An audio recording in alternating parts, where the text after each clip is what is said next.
बात करें, पहले फर्स्ट सीजन में जो है डॉक्टर थी विनर और अब जो है मैम है, क्या कहना चाहेंगे सबसे पहले दोनों सीजन के एक्सपीरियंस के बारे में अगर आप शेयर करें? जी, पहले सीजन की डॉक्टर थी, सेकंड सीजन की इंजीनियर है, लेकिन ऐसा कुछ नहीं है कि डॉक्टर और इंजीनियर ही हम सिलेक्ट करेंगे। प्रोफेशन कहीं पे हम मेंशन भी नहीं करते, तो जजेस को ये पता नहीं होता कि इनकी डिग्री क्या है। So it is not dependent on education at all. जो एक्स फैक्टर होता है स्टेज पे एंड बिफोर ऑल्सो, क्योंकि इनका मार्किंग या ग्रेडिंग होता है वो पहले से ही शुरू होता है, तो इनमें जो दिखाते हैं कि उन्हें वो एक्स फैक्टर है वही विनर होती है। जहाँ तक सीज़न 1 और सीज़न 2 का एक्सपीरियंस बहुत अच्छा रहा है मेरा। The contestant who participated were really good, all of them were fantastic, all of them are doing very good work. जैसे सीज़न 1 की एक महिला है नीलम राणे, तो उन्होंने एक फाउंडेशन खोला है for stray cats and dogs, तो वो बहुत काम कर रही है उसके लिए। रक्षा है, now she is the director of one of the naturopathy centres इन गुजरात, तो ये अभी इनको किताब मिला है, अभी उन्होंने ये डायरेक्टरशिप के लिए हाँ कहा क्योंकि उनमें वो कॉन्फिडेंस आया। तो मैं यही चाहूँगी कि मेरे अब जो ये 3 विनर्स हैं, ये भी जो सीज़न 1 वालों ने करके दिखाया है उसे आगे आगे लेके जाए। अब मैं विनर है उनसे जानना चाहूँगा, मैम सबसे पहले तो क्या फीलिंग थी जब आपको क्राउन पहनाया गया, उसके बारे में बताइए, और क्या क्या प्रिपरेशन की थी आपने इस क्राउन को पाने के लिए? You have to see the centre. अरे हाँ, ओके। सो पहले क्वेश्चन के लिए जब पहनाया जा रहा था तो मैं मतलब पीछे खड़ी थी और मेरे साथ 2 और कंटेस्टेंट्स थे, तो जैसे ही मेरा नाम लिया मैंने उनको हक कर लिया। मैंने पहले सबको ऑल द बेस्ट विश किया कि चाहे कोई भी विनर क्यों ना हो, हम सब क्वींस हैं, हमने बहुत मेहनत की है। बट हाँ, एक्सपेक्टेड था बट मतलब उस पॉइंट पे बहुत ओवरवेलमिंग हो जाता है, तो I start crying I guess, खुशी के आंसू थे। एंड फिर मैंने मैम का आशीर्वाद लिया स्टेज पे एंड वो था। और सेकंड क्वेश्चन, प्रिपरेशन के लिए हमारा 1 मंथ का बहुत एक्सटेंसिव ट्रेनिंग हुआ था।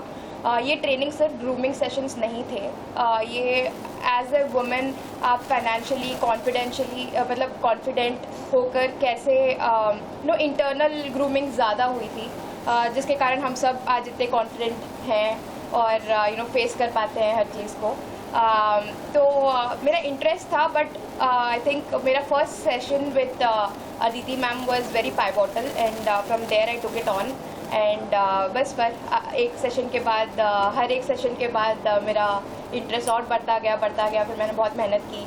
I am very disciplined in life, तो बस उसके बाद ऐसे ही फिर करते एंजॉय करते इट्स ऑल अबाउट ऑथेंटिसिटी। सो या, I was authentic through out my journey. Also anchor जब आपको सवाल पूछ रही थी, आपने कहा कि मैंने मैनिफेस्ट भी किया था, उसके बारे में कुछ बताइए हमें कि क्या मैनिफेस्ट किया था आपने?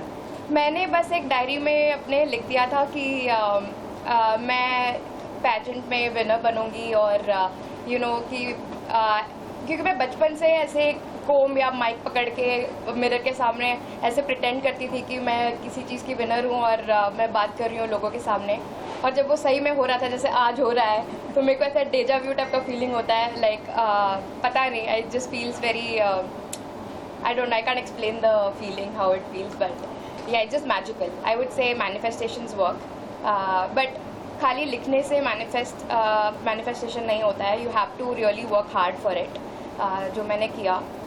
तो या मैम ऑल्सो सीजन 3 स्टार्ट होने वाला है, तो आपसे जानना चाहूँगा कि जो विनर है उसमें क्या क्या क्वालिटीज़ होनी चाहिए? दो विनर को हम देख चुके हैं, एक डॉक्टर है, एक इंजीनियर है, उसके अलावा क्या क्या क्वालिटीज़ होनी चाहिए एक जो विनर जो बनती है या फिर जो भी अप्लाई करती है इस कॉन्टेस्ट में?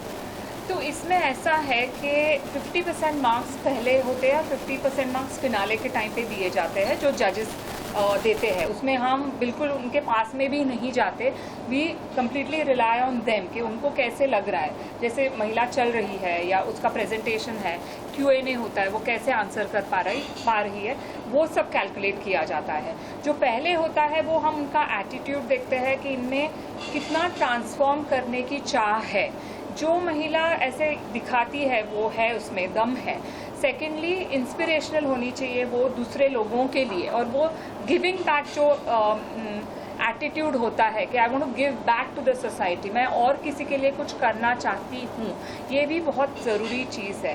Third is the attitude. Attitude कैसा है towards me, towards the team members, towards people generally who are not connected to the team but otherwise. So lot of observation goes into that, और ये सब marks को समेट के फिर winner choose किया जाता है। Ma'am also as a director बहुत सारी रिस्पॉन्सिबिलिटी होंगी, लेकिन एक जो बड़ी रिस्पॉन्सिबिलिटी होती है कि ये जो फेयरली वो सब कुछ, अगर उस बारे में कुछ बताएं कि कैसे आप उस पर कॉन्सेंट्रेट करते ये हो। मेरा फेवरेट क्वेश्चन है। The reason, one of the big reasons I started marvellous Mrs India, देखो ऐसा है कि मैंने मिसेस वर्ल्ड 2001 में जीता था, जब प्रियंका चोपड़ा, लारा दत्ता ये सब ने जीता था। उसके बाद में इतने टाइम के बाद मैंने क्यों पैजेंट शुरू किया, तो इसका एक कारण ये है क्योंकि मैं हर महीने एटलीस्ट 2 to 3 ब्यूटी पैजेंट्स को जज करती आई हूँ। तो शुरुआत में ठीक था, लेकिन लेटली मैंने ये देखा है कि क्राउन्स ऑफ अ सेल, तो ये मुझे अच्छा नहीं लगता है, क्योंकि मेरी जो जर्नी रही है एक एक चीज़ मुझे अभी तक याद है, and my crowns were not for sale when I one. और ऐसे ही मैं यही चाह रही थी कि जो महिला पार्टिसिपेट करना चाहती है वो उनका जो हुनर है उस पर वो जीते, ना कि पैसा दे के जीते, क्योंकि वो तो फिर ठीक है, मतलब then you know you go to a jewellery store या जहाँ क्राउन बिकते वहाँ से ले लो आप। तो मेरा यही मानना है कि जो ऑथेंटिसिटी है, ट्रांसपेरेंसी है इस प्रोसेस में, तो ये मैं मेंटेन करके हम आगे बढ़ रहे हैं। मैम जो विनर होंगे उनके लिए क्या क्या, मतलब आगे क्या इंटरनेशनल भी रिप्रेजेंट करने वाले हैं, Yes. उसके बारे में भी अगर कुछ जी बताएं। जी, तो हर जो विनर है उनको अपॉर्चुनिटी मिलती है to represent herself on an international pageant level. यही नहीं है, लेकिन बाकी की जो महिलाएं हैं जो इच्छुक है वो हमें अप्रोच करती है कि I also want to participate, क्योंकि कई बार क्या होता है कि some people don't want to participate in international pageants, some women want to. तो हम यही देखते हैं कि कौन जाना चाह रही है। विनर्स तो है ही, but other than that there are opportunities given to other beauty pageant contestants also, कि अगर तुम जाना चाहती हो तो you indicate that to us and we will see what we can. तो मैम आपसे जानना चाहूँगा कि आपने इस पैजेंट से क्या लर्निंग एक्सपीरियंस लिया, और मैम खुद एक इंस्पिरेशन है, खुद को बड़े बड़े प्लेटफॉर्म पे रिप्रेजेंट कर चुके हैं इंडिया को, तो उस बारे में कुछ बताइए हमें कि इनकी जर्नी से आपने क्या सीखा और इस पैजेंट से आपने क्या सीखा। मैंने ये सीखा कि वो जैसी हैं वो चाहे कहीं भी क्यों ना हो वो वैसे ही अपने आप को प्रेजेंट करती हैं, और कहीं भी मैं खुद को मतलब जैसे ही हूँ मैं वैसे ही दिखाना चाहूँगी, और अपने बारे में सच बताना चाहूँगी। यू नो ऑथेंटिसिटी बहुत मैटर करता है, आप किसी की तरह बन नहीं सकते बट उनसे इंस्पिरेशन ज़रूर ले सकते हैं। तो मैम मेरे लिए बहुत बड़े इंस्पिरेशन थे। स्टार्टिंग में मैं शायद पहले थोड़ा हिचकिचा रही थी कि शायद करूँ नहीं करूँ, बट एक ही कॉन्वर्सेशन के बाद मेरे अंदर बहुत कॉन्फिडेंस आया, और मैंने बोला मैं बस जैसी हूँ वैसे ही पूरा करूँगी, और मैंने वैसे ही बस अपने आप को शो किया। फैमिली की तरफ से कितना सपोर्ट मिला, क्योंकि जो सबसे बड़ी बात होती है मिसेस के लिए, वो बाहर आके लोगों को, ये तो क्राउन पहनना बहुत बड़ी बात है, लेकिन घर से बाहर निकलना कैसे फैमिली को कन्विंस किया, उसके बारे में अगर आप शेयर करेंगे। मेरे पेरेंट्स पहले से ही बहुत सपोर्टिव रहे थे, और जैसे ही मेरा पहला सिलेक्शन हुआ सेमीफाइनल्स के लिए, मैंने मतलब मेरे एक्सटेंडेड फैमिली को भी बताया, और मेरे husband I think he is been a big support. मतलब क्योंकि मैं यूएस में रहती हूँ, वहाँ पे मैं सिविल इंजीनियर हूँ, तो वो हैंडल करना, फिर साथ में हम खाना बनाना, घर का काम करना, और साथ में अच्छे से मेंटर प्रोग्राम्स को पार्टिसिपेट करना, उसमें एक पार्टनर का बहुत बड़ा रोल था। तो और मेरी मदर थी सबसे पहले जिन्हें बोला you should just go ahead and do it, तो उनको मेरे में बहुत बिलीफ है, और तो बस बहुत ज़्यादा सपोर्ट था, इतना ही बोलूँगी। तो ऐसे ना कई बार, सॉरी एक मिनट, कई पार्टिसिपेंट्स हमने ऑडिशन में सिलेक्ट किए थे, लेकिन वो आगे नहीं बढ़ पाई क्योंकि फैमिली का सपोर्ट नहीं था। ये उनका छोटा सा जो ड्रीम है वो नहीं फुलफिल हो पाया। तो मेरी यही दरख्वास्त है सब उन फैमिली मेम्बर्स को कि अगर आपकी बेटी, आपकी बहू या आपकी बीवी या बहन पार्टिसिपेट करना चाहे, तो ये कोई ऐसा प्लेटफॉर्म नहीं है जो कोई कंट्रोवर्सी के बेसिस पे हम आगे बढ़ेंगे, या स्विम सूट राउंड होता है, हम वो नहीं रखते हैं। तो ये एक फैमिली के लिए ही प्लेटफॉर्म है, क्योंकि हमारी जो ऑडियंस होती है उसमें बच्चे होते हैं, उसमें माँ होती है, mother in law, father in law होते हैं। So we don't want to get into that zone, because at the end of the day वो हमारे जो प्लेटफॉर्म के लिए वो सूट नहीं करता। अदिति जी, मैं आपसे कुछ सवाल करना चाहता हूँ जी कि आपने भी इंट्रोडक्शन में भी बताया कि किस तरीके से स्ट्रगल करना पड़ा, मेहनत करनी पड़ी। जी। तो आप सामाजिक तौर पर कुछ कहना चाहेंगी जिससे महिलाएं और आगे आ सकती हैं? अगर आपका ड्रीम है कुछ करने का, कुछ बनने का, तो self belief is the first thing. लेकिन मैंने जैसे कहा कि फैमिली का सपोर्ट होना भी उतना ही ज़रूरी है। तो कम्युनिकेशन के वाया ये हो सकता है, प्रेस का अगर आप सबका अगर साथ रहे तो ये हो सकता है। सो ये एक सामाजिक तरीके से ही हमको आगे बढ़ना पड़ेगा, जहाँ पे अगर एक महिला सशक्त होना चाह रही है तो उसको सबका सपोर्ट होना बहुत ज़रूरी है, क्योंकि सिर्फ एक महिला कुछ नहीं कर पाएगी। महिलाओं के सशक्तिकरण के लिए समाज को भी अपने जो नजरिया है वो जी। अच्छा रखना पड़ेगा, दृष्टि। हाँ ज़रूर, yes yes yes yes you can ask Shraddha. Sure. Confident you are about the experience overall. Right. So my name is Shraddha Tripathi और मैं कॉर्पोरेट में काम करती हूँ। I'm an HR professional. तो मैं बहुत सारे लोगों से मिलती हूँ। मैं ट्रेनर हूँ और मैंने बहुत सारे प्रोलिफिक लीडर्स को ट्रेन किया है एक मंच पे। तो ये मंच was familiar, stage was familiar for me, but एक अलग दृष्टि से स्टेज पे चलना, अपने आप को संवारना और सर्टन रूल्स फॉलो करना या प्रोसेस फॉलो करना, ये मेरे लिए बहुत बड़ी बात थी। So thank you so much marvellous Mrs India and the team to support. It was an incredible journey and I am a single parent or it is very important for women in general to know that after marriage things need to improve. हमारी life और आगे बढ़नी चाहिए, not you know so after marriage ऐसा लगता है लोगों को कि कभी कभी सब खत्म हो गया है, उस हिसाब से नहीं. I think marriage should be, or anything after marriage or otherwise also, a woman has the power to do everything अगर उस पर क्षमता है, एक नई सोच है और एक विल पावर होनी चाहिए बस. So I think that's what I thought कि मुझे यहाँ आना है. रजिस्ट्रेशन मैंने बहुत सोच समझ के किया. मैंने बहुत बाद में अपने पेरेंट्स को बताया. मेरी बेटी है 13 साल की, उसकी बहुत ज़्यादा सपोर्ट उसने मुझे किया है पूरे जर्नी में. And I think it was very important for me to do that at this juncture of my life, because एक नई सोच और एक नई ज़िंदगी मुझे आगे चलनी है, where I am going to be a relationship coach सून.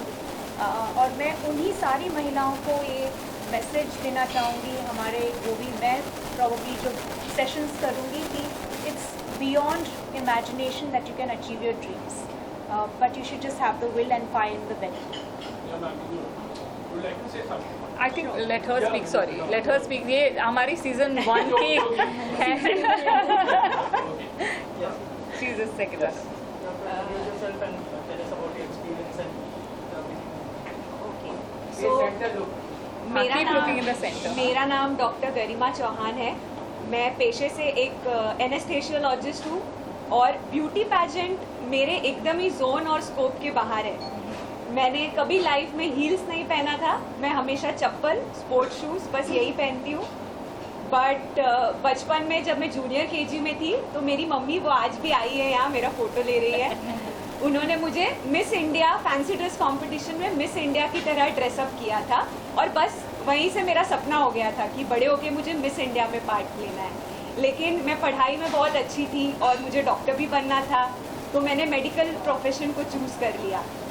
लेकिन लास्ट ईयर मेरा बहुत बुरी तरीके से रोड ट्रैफिक एक्सीडेंट में उत्तराखंड में एक्सीडेंट हो चुका था और मुझे बहुत सारी इंजरीज़ हुई. मल्टीपल सर्जरीज़ हुए एब्डोमेन के, हैंड के. और वो टाइम था मेरे लाइफ का जब घर वालों को, डॉक्टर्स को, सबको लगा कि ये अब नहीं बचेगी. तो उस टाइम मैंने अपने आप को सोचा कि अगर आज मेरी डेथ भी हो जाए तो क्या मैंने एक अच्छी लाइफ जी है. और मेरा आंसर येस था. मतलब मैंने सब कुछ अचीव किया, अपने पेरेंट्स को प्राउड बनाया, फर्स्ट जनरेशन डॉक्टर एक मिडिल क्लास फैमिली से होके, गवर्नमेंट मेडिकल कॉलेज से पढ़ाई करके.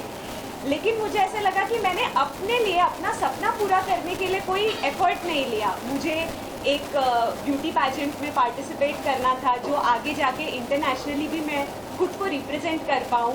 तो मुझे तभी मैंने प्रॉमिस किया कि भगवान ने अगर मुझे एक और चांस जीने का दिया तो मैं पूरी मेहनत करूँगी और जो भी मेरे सपने हैं उनको पूरा करूँगी। और मैंने किया, बहुत मेहनत किया मैंने, बहुत हार्ड वर्क किया, क्योंकि डॉक्टर हूँ, हार्ड वर्क करना तो मेरे ब्लड में है। और आज मैं इस स्टेज पे आई और अगेन मेरी मम्मी मुझे देख रही है और मुझे बहुत प्राउड हो रहा है। So thank you.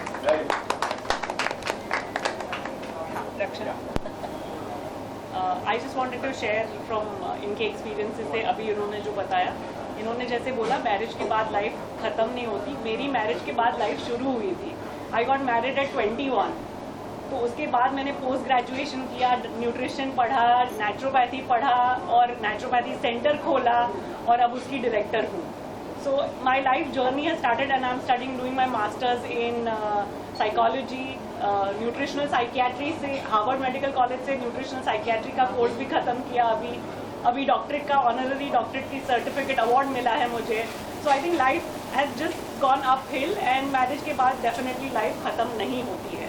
And I think my journey of the pageant also began like how doctor Garima said कि जब पैंडेमिक हुआ तब हम लकीली हमारे बीच रिसोर्ट में थे, बहुत शांति में जी रहे थे, कोई स्ट्रेस नहीं था।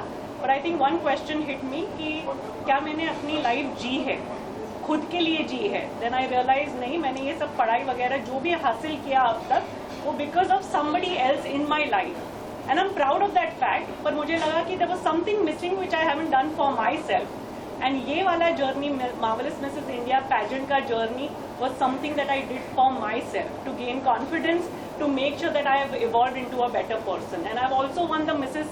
Transformation Award because like Garima said कि मैंने कभी heels नहीं पहनी है, मैंने कभी लाइफ में मेकअप नहीं किया है, coming from a very traditional family, boundaries खुद के लिए बनाई है, all that barrier had to be broken by me, but by nobody else. So yes, my journey has began very beautifully and has stayed marvelous so far. Thank you. Aditi, मैं पूछना चाहूँगी, आपने अभी सीजन 3 अनाउंस किया है, तो कैसे bigger and better करने के लिए आप टारगेट कर रही हैं, क्या प्लान सोच रही हैं? जी, तो मेरी यही ख्वाहिश है कि हर सीज़न पहले सीज़न से बड़ा ऑन अ ग्रैंडर स्केल होता जाए। बिकॉज आई वॉन्ट टू, सबसे महत्वपूर्ण चीज़ ये है कि I want to impact more and more women. जो महिलाएं हैं तो अभी तक सबको पता नहीं है कि भी एग्जिस्ट, क्योंकि अभी छोटा है। लेकिन जैसे छोटा सा पौधा होता है, उसे हम दे रहे, सब सनशाइन दे रहे हैं, पानी दे रहे, तो उसको हम बड़ा करने की चाह है मेरी कि इतना बड़ा बन जाए कि सबको पता चले and women should come to us, क्योंकि उनमें जो ट्रांसफॉर्मेशन हम देख रहे हैं दैट इज़ आउटस्टैंडिंग। जैसे एक महिला थी जिसका ड्रीम था यही सीज़न में, उसको ऑथर बनना था, तो मैंने उसे यही चैलेंज किया कि मैंने बोला हम आपकी बुक पब्लिश करेंगे सीज़न 2 के प्लेटफॉर्म पे। तो हमने उसकी बुक रिलीज़ की है, डेजा वू विद फूड जो नाम है उसका, तो उसको हमने वैसे एम्पावर किया है। तो it's not only about beauty inside, of course external beauty पे भी उतना ही ध्यान देते हैं। जैसे इंटरनेशनल पैजेंट्स में ये लोग जाते हैं, they get invited for different beauty pageant as जज, दे गेट इन्फ्लुएंसर मार्केटिंग के ऑफर्स, तो ये सब तो है ही। लेकिन ये जो दूसरा पहलू है इनके लाइफ का कि they want to do something, और उनके लिए ये तभी पॉसिबल है जब कोई सपोर्ट उनको मिले। ओके, सो यही मेरी विश है कि सीज़न 3 जो है ये बहुत बड़ा बने and it becomes a bigger and bigger season every single time. Thank you.